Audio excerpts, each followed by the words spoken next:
Good morning. Come on in.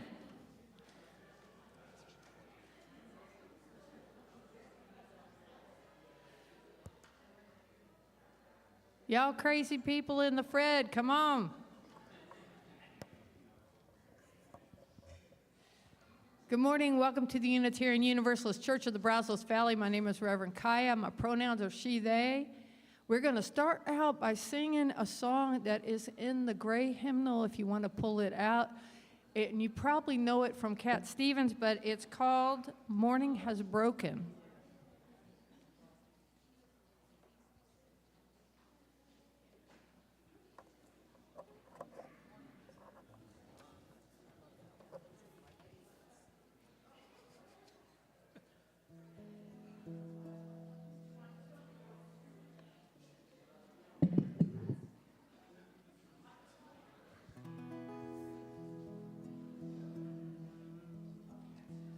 Morning has broken like the first morning.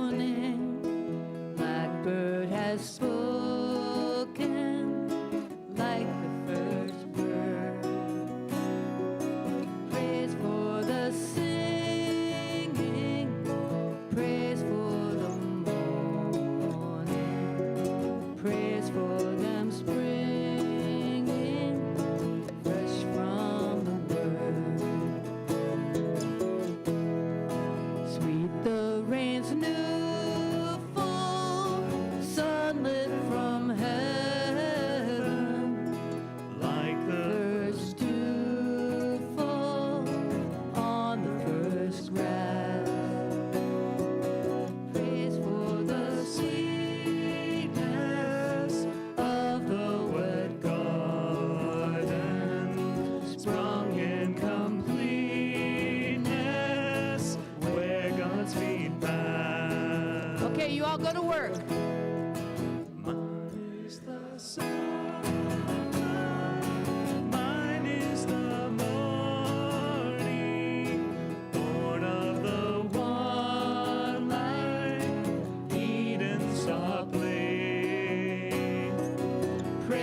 We're going to sing the first verse one more time. Morning has broken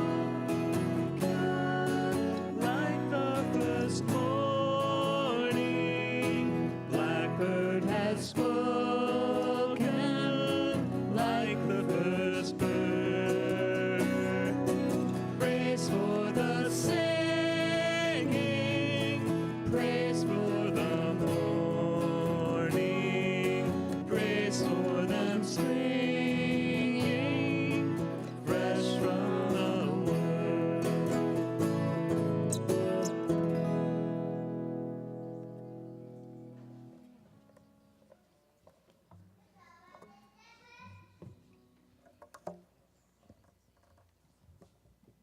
Good morning. Welcome to the Unitarian Universalist Church of the Brazos Valley, UUCBV, or Brazos UU for short. My name is Mary Coonley. My pronouns are she, her. We are a welcoming congregation, which means we celebrate and welcome all people across diversities of race, gender, sexual identities, age, ability, immigration status, and belief.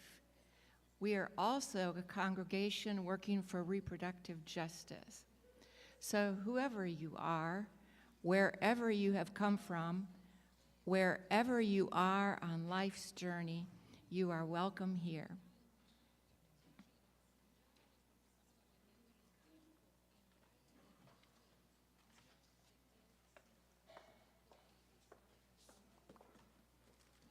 Good morning.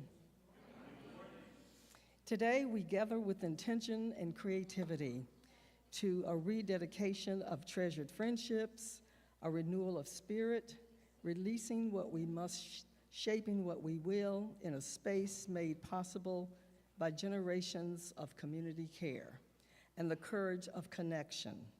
In this hour, may we be open, may we relinquish the worries and anxieties of the past week, if just for this hour, and regain our strength through this community of faith. Let us worship together.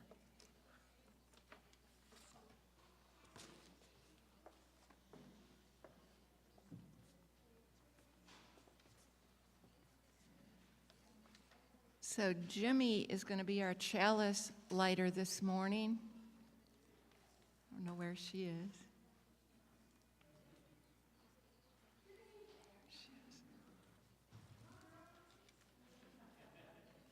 Please say our chalice lighting words with me. We light the chalice, the symbol of the Unitarian Universalist faith, as a beacon of hope for all who seek justice, dignity, and compassion, and in celebration of the life of truth and meaning we share together. And now please join me in saying our affirmation. Love is the spirit of this church, and service is its gift. This is our great covenant to dwell together in peace, to seek the truth in love, and to help one another.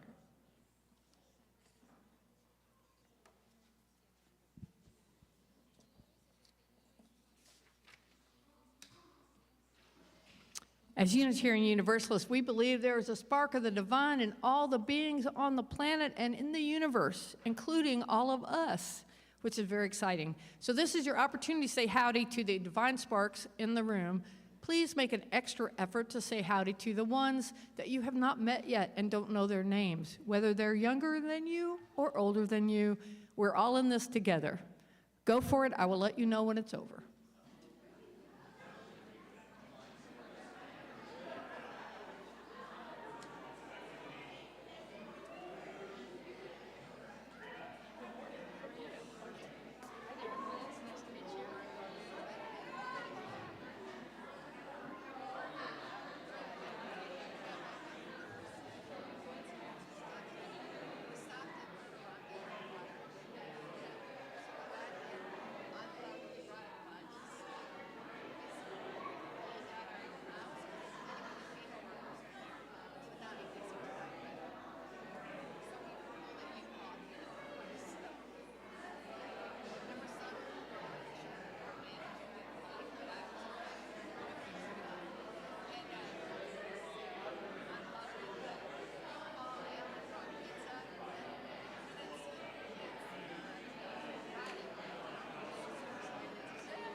Howdy. Love it. My name is Allison, and I use she, they pronouns, and I am the Director of Religious Education here at UUCBV. And, oh, thanks. Woo! I don't know about you. People have been asking me, how are you this morning? And I just look outside and I say, this is my prime napping weather. I'm waking up, but it might take me a minute. But I'm going to get there. How's everybody else doing today?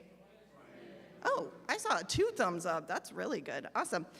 Today, our story has been told, I don't even know if you could quantify how many times this story has been told.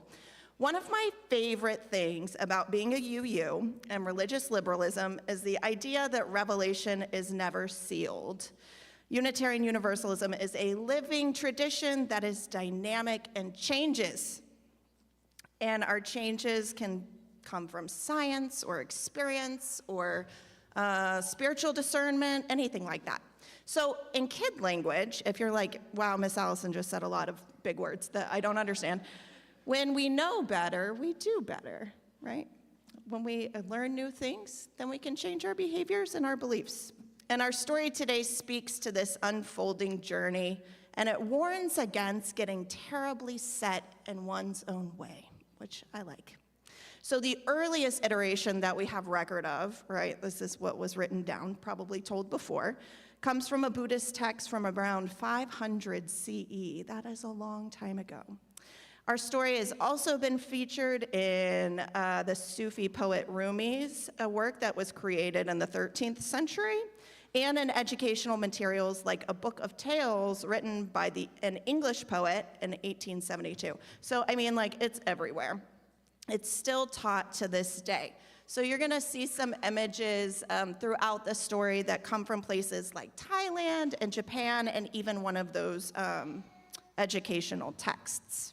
And it is called Understanding the Elephant.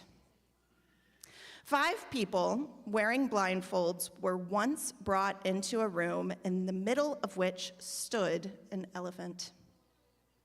Each person was directed to a different part of the animal, and then all 5 were encouraged to explore and discover whatever they could. The first person explored one of the elephant's legs. This creature, she said, is like a strong tree. The second person was led to the elephant's tail. No, he said, it's like a thick rope. The third person was investigating the elephant's ear. You're both wrong, he said. It's like a giant palm leaf. No, no, no, said the fourth person, who was engaged with the elephant's trunk. It's like a thick snake. The fifth, who'd been led to the elephant's body, simply laughed to herself.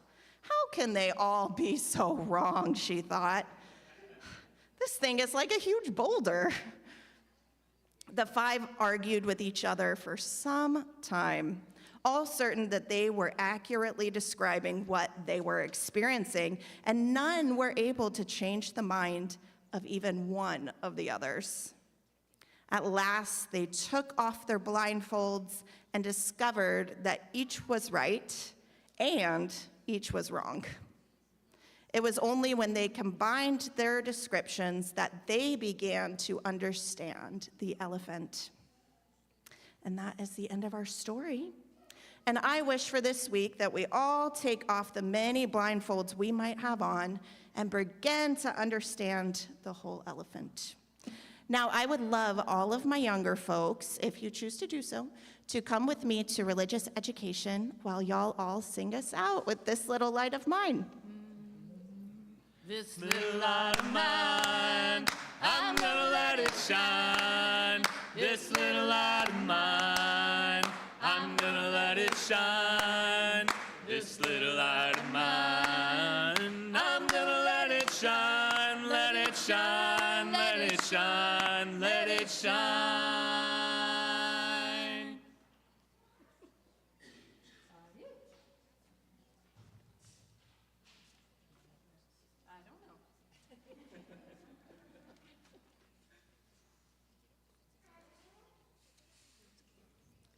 Now's the time in our service where we get to listen to our hearts, or speak to God as we know God in our seats, or get up and light a candle at our beautiful Candelarias. If you don't know how to do that, and this is your first time, just watch for a second. Somebody will show you. It's not that tough. And then musically, I'm just going to jam.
The topic of this sermon is the light of the faith. When most people think of our member congregations, Unitarian Universalists, it is within the context of two separate entities that merged in 1961. However, both denominations were founded by theological liberals of the 18th and 19th centuries, by people with names that are well known to most of us: Hosea Ballou, Henry Ellery Channing, Ralph Waldo Emerson, and Theodore Parker. In 1961, the Universalist Church of America, founded in 1793, and the American Unitarian Association, founded in 1825, consolidated their organizations to become what is now the Unitarian Universalist Association. So you see, our legacy reaches back centuries to liberal religious pioneers in England, Poland, and Transylvania. So last May, we celebrated the 200th anniversary of the American Unitarian Association. While each denomination may have started in different ways and under different circumstances, with the Universalists gathering membership from small tradesmen, farmers, and wage earners, while on the other hand, from the movement's beginning, Unitarians had long established strong churches.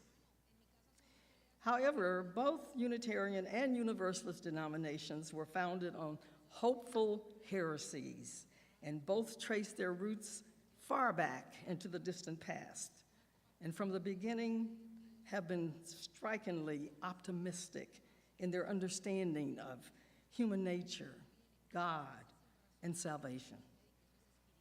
But 2,000 years ago, liberals were persecuted for seeking the freedom to make religious choices, and that very freedom has become central to both Unitarianism and Universalism. In 2018, we celebrated the Edict of Torda and 450 years of religious freedom. However, the road from there to now was long and arduous, beginning with the 7 principles both Unitarian and Universalists agreed upon.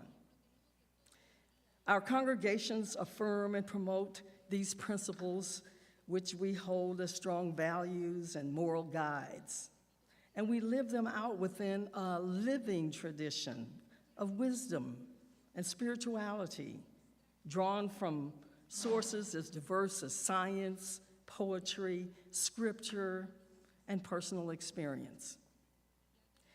As Unitarian and Universalists, we are free to choose our beliefs because we have radical roots and a history of self-motivated spiritual people. We think for ourselves and recognize the life experience influences our beliefs more than anything. The free church tradition of which we are part does not offer up a creed or a certain set of beliefs that everyone must accept in order to belong. Instead, our communities are determined by commitment and participation. Our covenant, the promises we make to each other regarding how we will be a community of faith, is at the heart of what it means to be Unitarian Universalists. Now, throughout history, we have moved to the rhythms of mystery and wonder, prophecy, wisdom, teachings from ancient and modern sources, and nature herself. Our faith affirms the interdependence of all life on earth because there are common threads of meaning that unite all.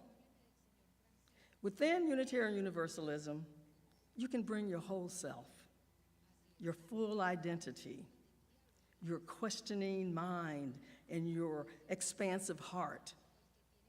Because in a living tradition, we have more than one way of expressing the world and experiencing the world and understanding the sacred. This very congregation is a place of safety and integrity, devoted to a vision of a world made fair to all. We come together as equals and honor the diversity of everyone gathered here.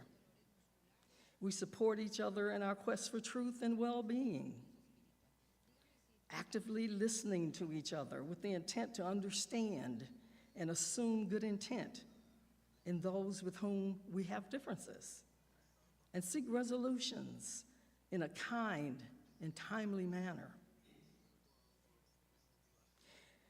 Now, our church, Unitarian Universalists, are free churches of reason, not because the mind is free of error, but because the dialogue of mind and mind with itself refines religious thought.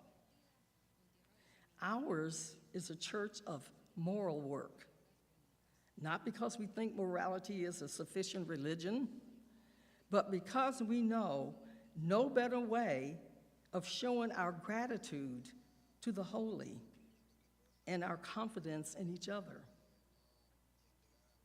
Ours is a church of conscience, not because we hold that conscience is infallible, but because it is the meeting place of the holy and the human spirit.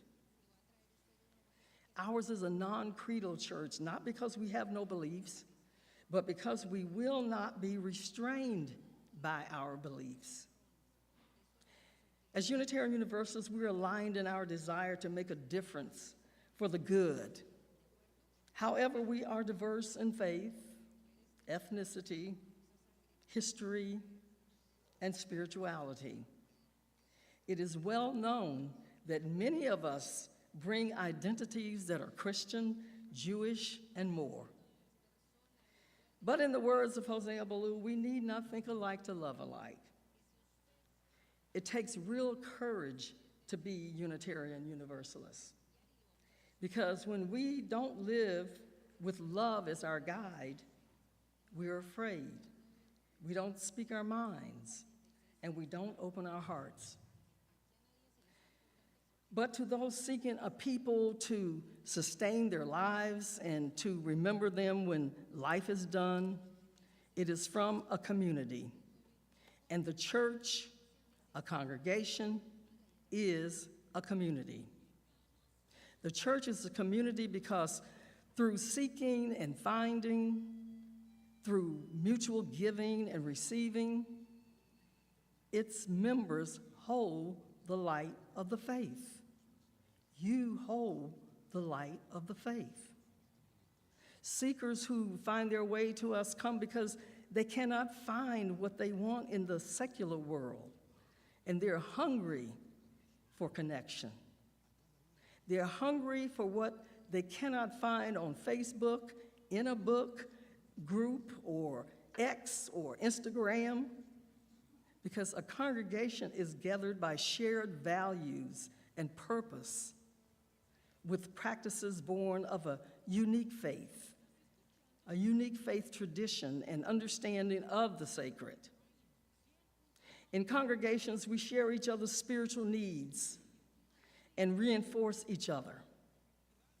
We're all left knowing that we share the same yearnings, the same spiritual loneliness, the same need of assurance, faith, and hope. We're not merely an audience, but a community. And a good religion has to open us to the real diversity of our modern world. Reverend Mark Bellatini reminds us that for religion to be significant, it has to provide more than the comforts of community. He continues saying, it also has to provide opportunities for deepening, for what I call spiritual growth, and for the casting down of false images and stereotypes, which hurts everyone. We gather in religious community partly because we want to be welcomed just as we are, known in a way that is deeper than you will find in any other group or club. We also gather in religious community because we want to be part of something that calls us to be better than we are, more compassionate, more connected, with a deeper understanding of our place in the world. And so we gather with people who are like us in some ways and different in others, hoping that connections we build together will help us grow. Our work as liberal religious people is not to be competitive with others, finding ways to supersede them, but rather, every one of us must find ways to supersede ourselves, to grow beyond our limitations and our constructive boundaries, because church community is based not just on who we are, but also in who we want to become. You see, diversity must not end up being some sort of feel-good, each and every one of us slogan, a word we keep in our back pocket to make us feel like we're broad-minded. Diversity is a gift, but unless it's received, it cannot be a gift. It is only received when there are hands and hearts open enough to receive it. And the opening of fists into welcoming hands and welcoming hearts is our spiritual work. We're not here to clone one another. What that work looks like will depend on the individual and what you feel called to. We trust our chosen faith to give us insight and guidance in our actions. One of the most important lessons that I learned from my professors in seminary is to be our authentic selves in ministry. And I would add, in all aspects of life. We're each gifted differently. In the scripture found in the 25th chapter of Matthew, verses 14 through 30, there's a parable of the talents. It tells of a master who gives servants different amounts of money, talents, before journey. 5, 2, and 1. The first 2 servants invest and double their talents, earning praise, while the third servant buries his single talent out of fear, doing nothing. Upon returning, the master rewards the productive servants and punishes the lazy one by taking his talents and giving it to the one with 10. Don't allow your talent to lay dormant. Share your time, your talent, and your treasure in a spirit of stewardship according to your ability. Some of us here have more time to devote than treasure, while others have more in the way of natural talent to enhance the worship services. But don't play small. Don't shrink out of fear. We must simply uphold the promise to walk together in our quest to reconstitute the world. Recalling the words of Marge Piercy saying that she wants to be with people who submerge in the task, those who move in a common rhythm when the food must come in and the fire put out. Those who move in a common rhythm when the food must come in and the fire put out. That's what it means to be in community in a congregation. As a tradition and as a people of faith, when we mature spiritually, we develop our capacities to be with both the beautiful and the broken, the complexities and the contradictions. And each day, you and I have a choice to bless or to curse or to withdraw from the world. Remember, Mother Teresa reminded us that not all of us can do great things, but we all can do small things with great love. When you come to church early to open the building and adjust the heat in the winter and the air to keep everyone cool in the summer, it's not just functional, it's an act of love. Bringing flowers to beautify the altar, and yes, making sure that we have snacks and coffee hour is because you care. The purpose of the church community is to welcome people as they are and support them in changing not into some false version of themselves based on peer pressure, but into a truer version of themselves. And changes rarely occur in those who simply pass through. Those changes come through moments of grace, moments when we're invited into a broader understanding of what it means to be in right relationship and the joy and challenge of living deeply among one another, that we hold the light of our faith. From my heart to yours, may it be so.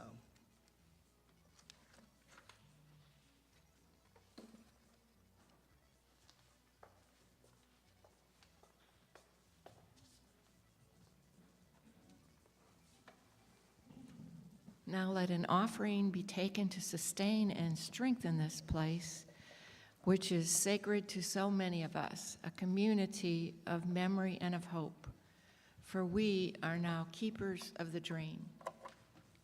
This church shares the proceeds of the offering plate donation every week to help support important nonprofit organizations with which we work. The 4 groups we voted to support with this year's donations are Tiny Hope Village, Brazos Interfaith Immigration Network, the Pride Center, and Unlimited Potential. We vote on this every May at our congregational meeting. Please be as generous as you can.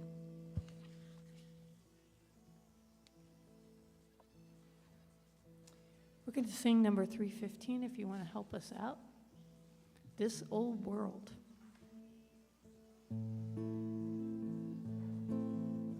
This old world is full of sorrow, full of sickness, weak and sore. If you love your neighbor truly, love will come to you the more.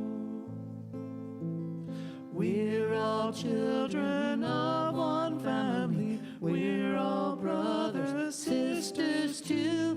If you cherish one another, love and friendship come to you. This old world can be a garden full of fragrance, all of grace. If we love our neighbors truly, we must meet them face to face. It is said, now love thy neighbor, and we know well that is true. This the sum of human labor, true for me as well as you. We're going to sing it again. This old world is full of sorrow, full of sickness, weak and sore. If you love your neighbor truly, love will come to you the more.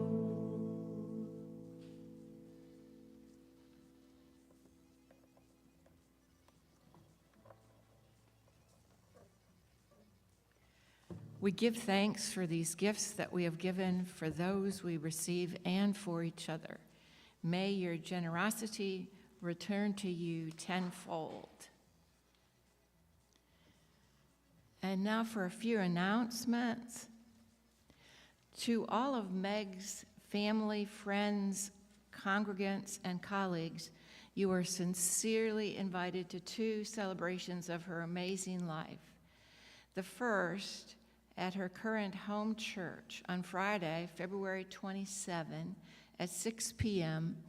at the Unitarian Universalist Church of the Brazos Valley in Bryan, Texas, presided by her wife, Reverend Kaya Hartward Wood, and co-lead minister of the CLF, Aisha Hauser, and secondly, at First UU Church of Austin on Saturday, February 28th at 11 a.m., presided by Reverend Jake Morrill, where Meg was the minister emerita and served for 11 years as their lead minister with their current lead minister, Reverend Chris Jimerson.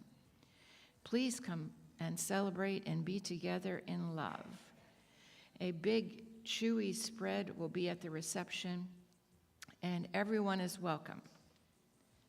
Please bring desserts to share.